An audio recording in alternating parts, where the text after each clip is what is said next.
please welcome Kim DeMarco. Thank you. My name is Kim DeMarco, and I am a candidate for Pima County Supervisor, District 3.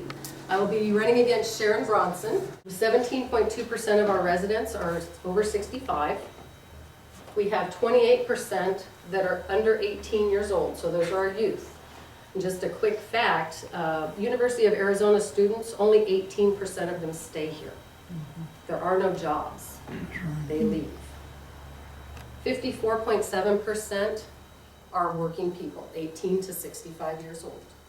So why am I running?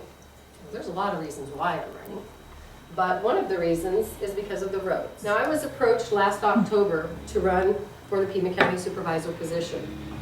When they first asked me to run, I actually kind of laughed because I thought, you don't want me as the Pima County Supervisor because I'll tell it like it is. And they said, that's exactly why we want you.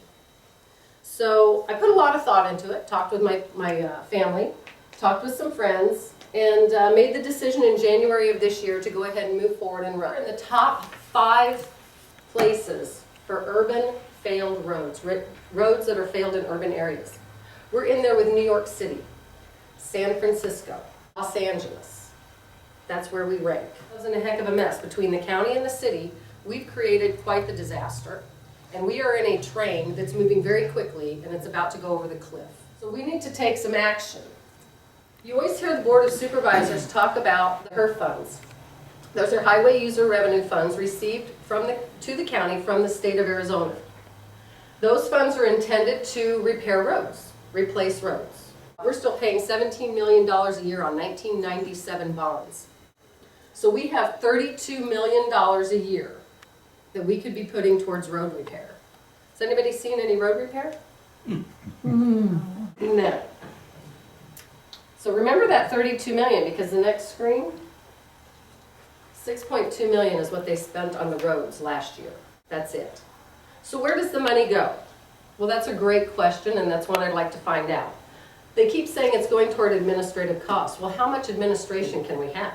So when you look at what amount was spent, let's talk about District 3 for a second. District 3, $1.7 million was spent. Anybody that knows anything about road repair knows it takes about $1 million to replace a road per mile. So $1.7 million in District 3 with 588 miles of road, what did that do?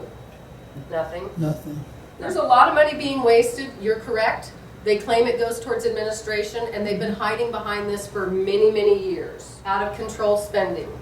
Pima County is way out of control. But basically, Pima County's debt, and the $735 million isn't even all of it. That's just a part of it.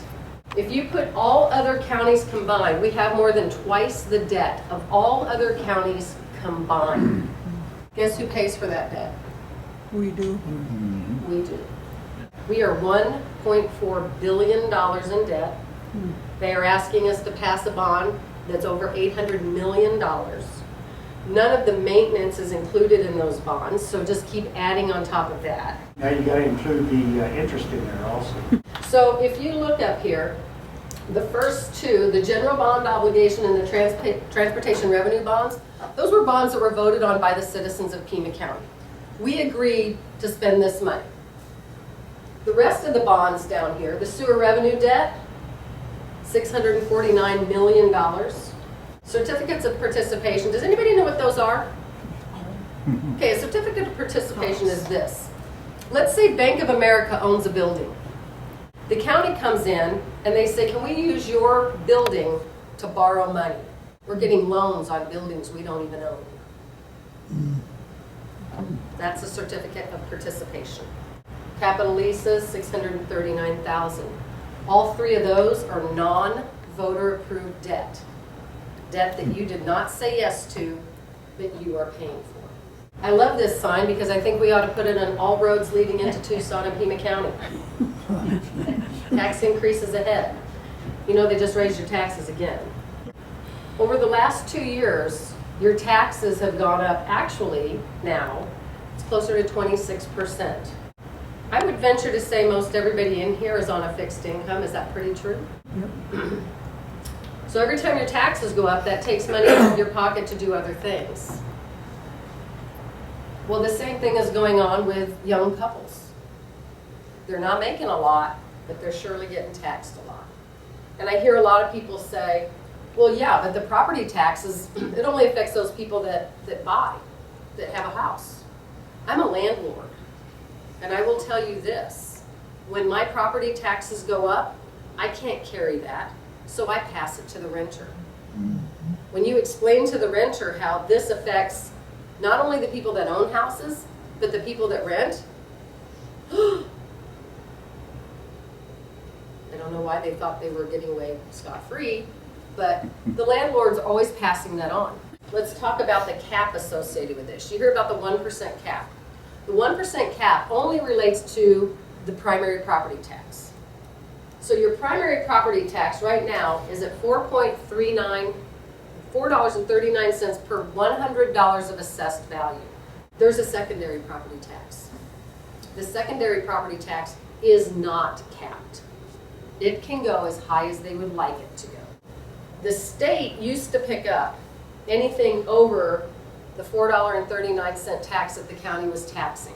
The state used to pay the county for that extra because they couldn't go over that 1% on the primary. Well, the state finally got tired of Pima County just spending money like crazy people, and they put legislation in that said no longer are we going to do that. You're getting $1 million over that cap period, that's it. You figure out your budget. You try to figure it out because we're done paying for it. Well, guess where they're going to tax us. So how are they going to do that? They're just going to increase your property value. They're just going to go to the assessors and increase your property value. They're still going to get it. They're not going to cut the budget. Their idea of fixing things is to continue to tax you. They never talk about getting the budget, cutting the budget. They never talk about ways that they can eliminate positions or whatever the case may be to help the spending. They never talk about that. It's always let's just tax. Let's do bonds. Let's do whatever we need to do, as long as it's involving money from you. So again, our property tax is $4.39 per $100 of assessed value. Maricopa's is $1.32. So Maricopa is largely incorporated. We are not. Pima County has Tucson, Sahuarita, Marana, and Oro Valley. Those are the only incorporated areas in Pima County. Vail tried to incorporate, they were shot down. Incorporation is a good thing because when you have municipalities, they provide municipality things such as libraries, things like this. So if you go to Sahuarita, you go to Marana, you go to Oro Valley, they're pretty nice places. They have all the amenities, so on and so forth. Well, the county right now is trying to provide those same amenities to an entire county. I would encourage Vail to incorporate. I'm not so sure I wouldn't encourage Green Valley to incorporate because it is going to make things better in that area because now you're operating on a municipality and you have control of your money, not the county. Right now you're dependent on the county for your services. Key votes. Well, Bronson, Carroll. These are all votes to increase your taxes. It doesn't end there. It goes on. So they bought $8.75 million worth of vacant land. What do you think of all this vacant land purchase? What do we need it for? We are 87%, in Pima County, 87% of our land is owned by the government, whether it be federal, state, county, or city. 87%. So what that means to you is that 87% of the land is not on the tax roll. Only 13% of the land is on the tax roll.